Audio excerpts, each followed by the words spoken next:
Hello everyone and welcome to a new video on my channel. I'm Adam and it has been a while. Uh yeah, apologies about that, but I mentioned that it's going to be harder for me to upload on this channel since my new job and all that. So I'm hoping to get a few videos out, just not sure what kind of other videos I'll be doing alongside these ones for this channel. I'm thinking about doing another Nuzlocke, however, I may back out of that one, I'm not so sure. But anyway, this is a Beast Quest Beast Review video. So recently this year, Series 32 has been fully released now, and I've just finished reading them and reviewing them for my little notebook, and also ready to add these books to my collection of Beast Quest books, which doesn't seem to have an end with how much it's growing. So with the beasts that I'm going to be talking about in today's video, they all come from Series 32, Battle on Kerodor, and those beasts are Dolrus the Spike Destroyer, Zinara the Striped Prowler, Macroxa the Tunneling Terror, and Chiropter the Skeleton Eagle. So if you're unfamiliar with how a beast review goes, it'll be a case of I'm going to go for each beast one by one, give a ranking on their design, their abilities and fight out of 10, as well as saying what their total is out of 30, and then a brief summary on what I thought about each book. Well, each beast rather. If you want to know a story review aspect, go and check out my good friend Lucas Green's reviews on them. And if you want to kind of see the in-between stuff, go and check out my friend Jack Griffin's channel, where he will hopefully do a review on this series soon. He hasn't released it as of the time I'm recording this yet, but once he does, I'm sure it'll be a great video and I'm looking forward to watching it. But with that, please bear in mind this is all my opinion. And if your opinion happens to be different to mine and you think I'm wrong, then please just ask a conversation in the comments below. I'm more than happy to have a nice conversation about Beast Quest. But with that, let's get into this. Kicking off the series, we have Dolrus the Spike Destroyer. For design, I gave this beast a 7, as I've never been overly fond on the big, bulky, rather fat-like beasts since day one, actually. I haven't been a fan of them. Whilst some of them have grown on me, it normally comes down to the tournaments I host on Battle of the Beast Central. And as Dolrus hasn't participated in one, that's why I gave it a 7. I will say this is the first walrus beast that we have seen in Beast Quest. Keyword seen in Beast Quest. Because I know there was a walrus in Sea Quest, but I still haven't read Sea Quest yet, so that doesn't count. Abilities are a 7 out of 10.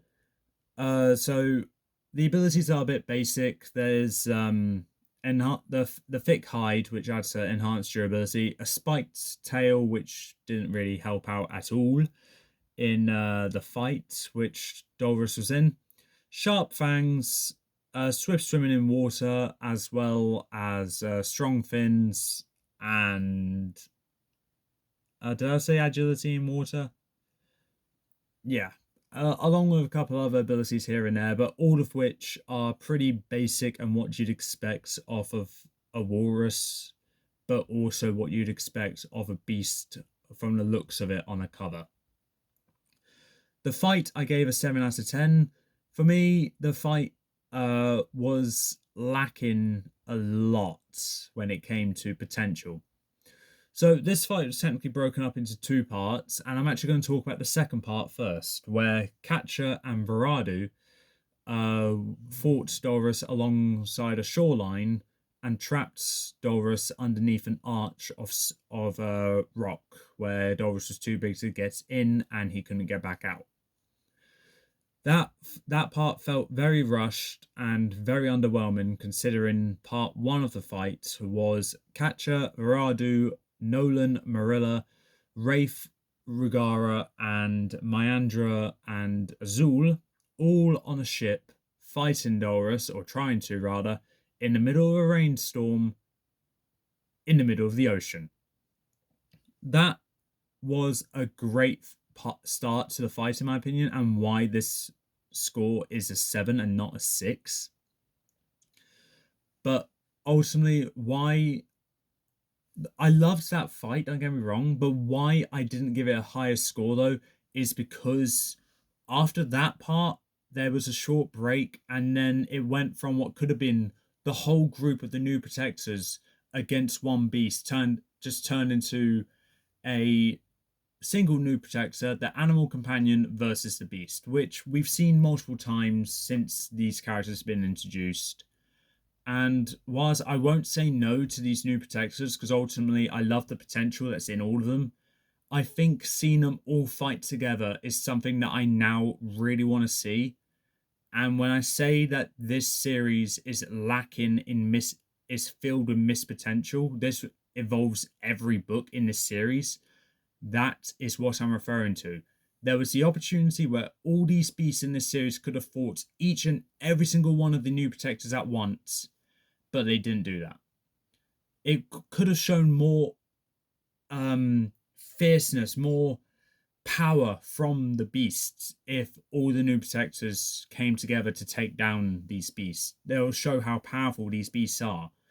But it was a part one of this fight, which is brought up at the start of every other book and has not been revisited at all until the end of the last book, which I was incredibly disappointed by. The total for Dolores is 21 out of 30. It's a bit of a basic start. There have been better starts to previous seasons before, and ultimately I wasn't fully impressed with the design abilities and the abilities at all. The fight, like I said, is full of missed potential, and this fight could have been one of my favorites if it started on the ship with all of the new protectors plus the animal companions and ended with all the new protectors and the animal companions coming together to defeat this beast. I would have loved that, and that would have been a great start to what could have been one of the best series of the new protectors era. Moving on. Zainara the Striped Prowler. Design, I gave Zainara a 9. I love the sleek cat-like design that's going along the entire body. The spikes along the back of the neck, the spikes right here as well, all brilliant. The sheer intimidation factor alone on this beast outmatches the other beasts tenfold. I love the point at the end of the tail, which you see on other beasts, of course. You also got the green glowing eyes, which is very rarely seen on other beasts.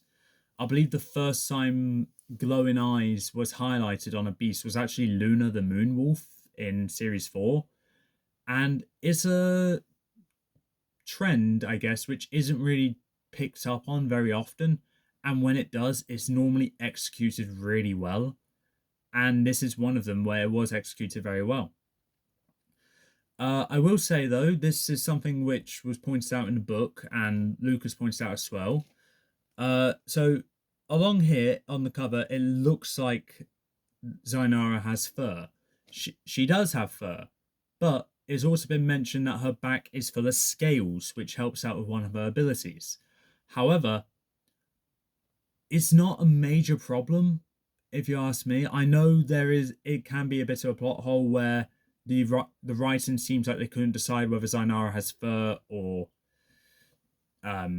scales, but to me, it is possible for an animal to have both, because we've seen it on other beasts like Skra the Night Scavenger. Granted, Skra was a chimera, Zainara is not. That's understandable, but it's a beast. They're all mutated animals anyway, so I don't personally see a problem with it. But I thought I'd highlight it because I know there are some people that may have a problem with it, and that's my 50 pence on it. Abilities are an 8 out of 10. There's obviously sharp claws, sharp fangs, enhanced durability, speed, and strength. You also got other basic abilities you'd expect off a cat-like beast. Oh, the enhanced sense of smell and hearing as well. But the best ability on this beast is one that is rarely ever brought up, or sorry, recurring in this whole series, and for it to come back on a beast which I did not expect it to be on, it was a nice treat to see. I'm of course talking about the camouflage ability, but something that is highlighted in this book, the camouflage only seems to work in dense areas like forests or um, jungles or other areas where there's lots of shrubbery, bushes, trees everywhere. Kind of. So if you're in an open area like a desert or plains, the ability will be useless. But I thought that's worth mentioning because camouflage is an ability that's rarely ever seen, and when it is brought back, normally it's executed well, and this is one of the examples where it is executed well. The fight I'm giving a 9 out of 10 to, because for me, it started out in the jungle where Zainara's at the advantage, and then at the same time, Nolan realized that to get the advantage over Zainara, we need to take her out of her domain. That's when I realized, oh yes, that's how you can defeat Zainara. Take her out of the domain that she's accustomed to. So by the time I realized that, I then it was then mentioned in the book about lapping of waves, and I was like, oh, cats don't like water. And I was thinking, if it ends like a case of, oh, Zainara falls into water and then instantly reverts back to a cat, I'll be annoyed. But then they got to that part where Nolan and Marilla tricked Zainara into falling into a trap where she got her head pinned underwater and essentially drowned. Oh my god, Battle of the Beasts much? You gave me a great idea for a future battle. Uh, I'm pretty sure I've done something similar to that before, though, so that's fine. And then it took a weirdly dark turn, which I was not expecting a children's book to have. And that's what shot it up to a 9, because it could have been a simple case of, oh, the cat was scared of water and whimpered away and reverted back into a normal cat. No, this one stayed fighting, got into the water, got a little bit wet, and then drowned after being pinned by a ship underwater. That is dark, even for me. Then again, I'm a fine one to talk about. Ultimately, though, I loved that fight. I love the abilities and I love the design. Fantastic beast. The total for Zainara is 26 out of 30. The design is incredible, as I said. The abilities are really good as well, especially the camouflage. And I really enjoyed the fight. Oh yeah, the fight also gave Zainara, Nolan, and Marilla each a turn in the spotlight, and with Nolan and Marilla being my favorite combination of new protector and animal companion, I was really glad to see that they both got a chance in the spotlight where they got to shine in their own individual way throughout the book. And then Zainara having as much of an impact on the story as she did, I think it more than makes up for the small plot hole of whether she has fur or scales. Up next, we have Macroxa the Tunneling Terror. Now, for Macroxa, I gave the design a 9. So there seems to be a bit of a theming going on with how I rank these beasts based on designs. I like the more slick, agile looking beasts with the sharp fangs, claws, the long tail, everything about them which screams intimidation. As long as they don't look slow moving and bulky, and they have the intimidation factor, which I love, and don't look too much like the animal they're based off, then it's going to be a high score for design for me. And Macroxa is just that. Now, there is a saying very popular around that when it comes to books, where you do not judge a book by its cover. However, the design area for all of these reviews is, for me, where I judge a book by its cover. So when I do the design scores, I'm always ranking it based on the design on the cover. And for Macroxa, it looks incredible, really does.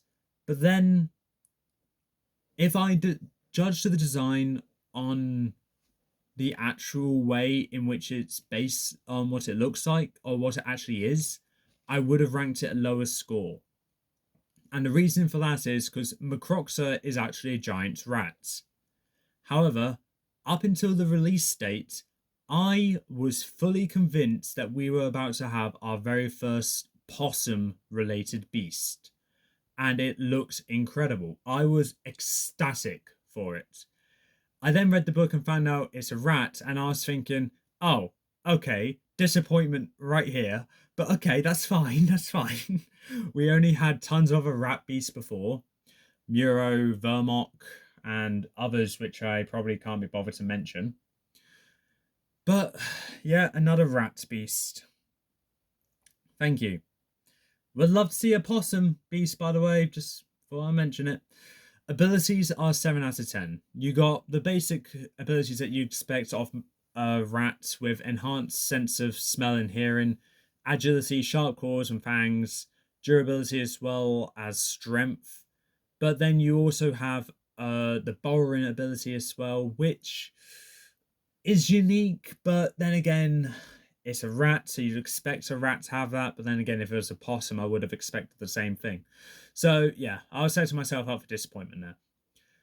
I'll take that one on the chin. But yeah, abilities are to be expected, and that's why it's a relatively low score for my standards anyway. The fight is an 8 out of 10. I liked the start of the fight where it was in a mine shaft and it was all a rather claustrophobic environment. It then came out to a more open arena where Regara and Wraith each had a time to shine, and it seems like Macroxa was always one step ahead of them and all that. But then with the quote-unquote plot convenience of the Firestone, which was found in the mine shaft, and Macroxa being weirdly very flammable, that came together and ignited Macroxa in a way where I kind of wish Wraith and Regara set up a trap for Macroxa rather than Wraith lifts his hammer and batters Macroxa with it. I'd rather it be a trap that set Macroxa on fire rather than a simple hit of Wraith's weapon. That would have probably boosted that fight up to a 9, but I still love the claustrophobic feel that the fight gave me. And for that, whilst I can understand the disappointment Lucas had with this book, I respectfully disagree with that, and I do believe there is potential in Macroxa, just not enough potential to really say this is a fantastic beast. I would say this is a good one. Total for Macroxa is 24 out of 30. Abilities are basic, as I said, and it didn't match the great design at all.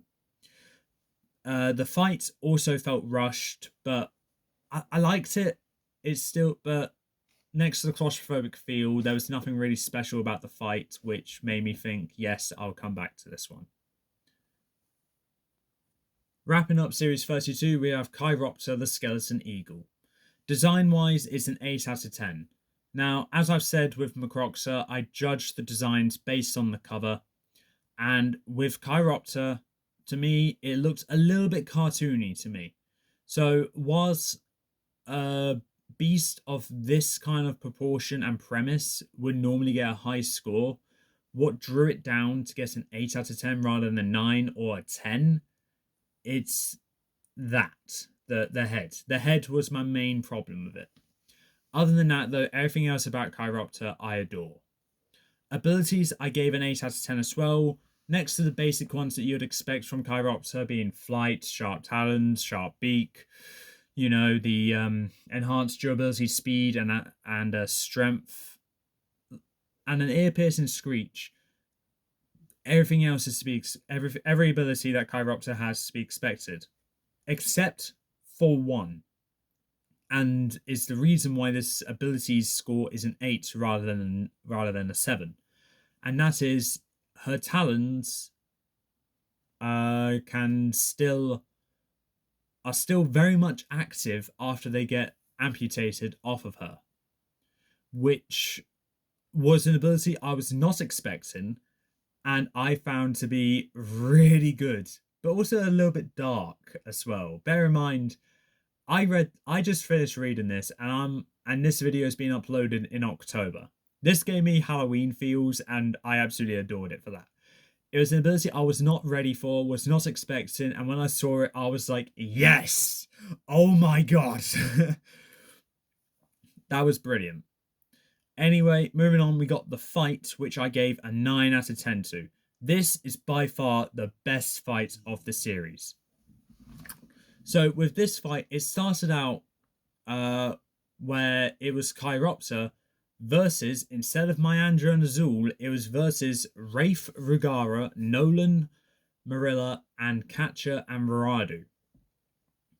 It was against them. And it started out where Chiropter had the upper hand, constantly seemed to knew what every move they were going to do and had a counter to everything that was happening against her. And I was just thinking, this is a threat, yes. Then you find out about the ability when she loses her talent, it's still very much active. That is incredible. And then after some back and forth, she actually goes to where Zuba and her crew were in a citadel of sorts, ready to fight Myandra and Azul, as well as eat anyone that gets in their way. And then it came. Oh my god, I don't know how to explain it. And then the whole roof of that place collapsed in on Chiropter, and she came out of it like she was Night of the Living Dead over here. And I was just thinking, okay, back to one on one. Okay, one on one plus companion. Okay, bit disappointing, but nice to see that the others got to have their fight as well. And then lo and behold, the other new protectors coming along with the animal companions. I'm just thinking, okay, this is incredible now. Okay, so we actually got my wish, which I wanted for every beast in this series, where all the new protectors are coming together to fight this great big threat, which tells me that Chiropter is the strongest beast in this series. And yeah, the only reason why I gave it a 9 rather than a 10, though, because it actually meets my expectations, is that it did end in a bit of a rushed format where Rafe slammed his hammer on a bridge and Chiropter fell to her death because one of her wings were broken. I think what could have been better, what would have scored that a 10, is if at one point the battle went into the air, or when Chiropter was falling to her death, she was struggling to come back on, but then a piece of rock from the wall of the citadel fell into the chasm on top of Chiropter, bringing her down. That would have given it the 10 that it deserved. But I gave it a 9 due to very petty reasons, actually. I'm not even going to deny that. But for me, Chiropter had the best fight in this series, and was, looking back, I probably should have gave a 10. I'm sticking to my 9. And more than solidified that this is definitely one of the more formidable finale beasts that have been shown in Beast Quest in a long time. Total for Chiropter is 25 out of 30. As I said, fantastic fights that makes up for the previous one's shortcomings, them having a lack of number of new protectors in each one. Abilities are great. They are kind of what you expect, but with one unique ability that makes up for it, and a great design on top of that, absolutely incredible. So yeah, total is 25 out of 30. So whilst I do believe Chiropter is arguably the strongest beast there, whether she's my favorite or not at this point in time, I'm gonna stick with my guns and say not yet. But I do believe she will be my favorite at one point. Moving back to me. Okay, and that was the Beast Review on Series 32. Well, the individual Beast Review. So with this now, what I normally go to, I go to the totals and everything, because I like my numbers and everything, and giving myself more work to do. Totals for the designs are 33 out of 40. For the most part, pretty good. Zainara is probably the best design, in my opinion, with Macroxen a close second. That part of the totals was also done before I read the books, and is now a very clear reason why I should not judge a book by its cover. Have I learnt my lesson? Yes. Will I do it again? Yes. I'm not going to stop doing that, because it's something that I've been doing since the start of this channel, and if I stop doing it now, it's just, you're going to notice the difference. Abilities are 30 out of 40. Abilities were lacking a lot in this series. There were some good ones, the camouflage, the talon thing that Chiropter has, along with the burrowing to an extent. for Macroxa. But after that, they're all pretty basic and what you'd expect of their respective animal. For fights, you got 33 out of 40. Fights were all very strong. Uh, like it was here, then back down here, then up there, and yet the one up there is still down to that level. That there were strong fights and good. However, Chiropter is the only one that didn't lack the potential that I saw in the other fights since Dolorus. And the only reason why the Dolorus fight is better than the Macroxus fight, no, not even that. It's not even better than it because of the ending being so disappointing. But the Dolorus fight started out what could have been the start of a great series of fights. And if that one ended the same way Chiropter's did, with all of the new protectors together, then Dolorus's fight would have been my second favorite of the entire series. But no, had to be disappointed, and now it's my least favorite of this series. So the grand total for Series 32, Battle on Kerodor, it's 96 out of 120. Out of the New Protector era seasons of Beast Quest, this is the second highest performing series, which I don't know if that's a good thing. I mean, you got Series 31, which had 85, Series 30 that had 94, Series 29 that had 102, and Series 28 that had 91. So, yeah, second highest performing series. However, in my opinion, with the sheer amount of missed potential with these fights, as well as the underwhelming aspects which come from Dolorus and Macroxa, I can't say that the scores match my opinion with each of these New Protector seasons. Instead, I can safely say that Series 32 out of the other 4 New Protector seasons, this one is actually 4th place in my ranking out of those lot. It beats Series 28, and then after that, I do believe Series 29, 30, and 31 are better. So, after my Series 31 review, I said of how I believe the New Protectors are on an uphill trajectory to what could be some of the greatest seasons of all time. And now I still believe that. However, this was a misstep. And unfortunately, it really backfired. So, whilst it had a story which was similar to Series 22, however, the Beast didn't have jobs, which makes Series 22 better than Series 32. It then comes down to what other links to previous seasons story-wise does this have? I don't know. Because I don't really rank the stories that much, that at all. I don't really have any other series where I could compare the story in this one to, except for Series 22. And as I said, I still prefer Series 22 more than that one. So, with that, I kind of need to say that this was a very underwhelming one, in my opinion. Whilst I still enjoyed it, I can't say this is the best one of the New Protectors era. Anyway, another tradition that's on my Beast Reviews videos is, of course, ranking each of these books from my least favourite to favourite. And that is the last of my traditions for the Beast Reviews that I do. So, in last place, I have Dolorus the Spike Destroyer. Until this beast has a chance to prove itself in any of my future tournaments, for me, these slow, bulky, slow-moving beasts are still a trend of where this is my least favourite. I do understand, on a story perspective, this is the best one. As far as I'm aware, because I haven't seen Lucas's Chiropter review yet. But on a story perspective, I do understand why this is the best one with the least amount of plot holes. But with the underwhelmingness of that fight, plus no unique abilities, plus the design, that's why Dolorus is my least favourite of this series. For now. In third place, I have Macroxa the Tunneling Terror.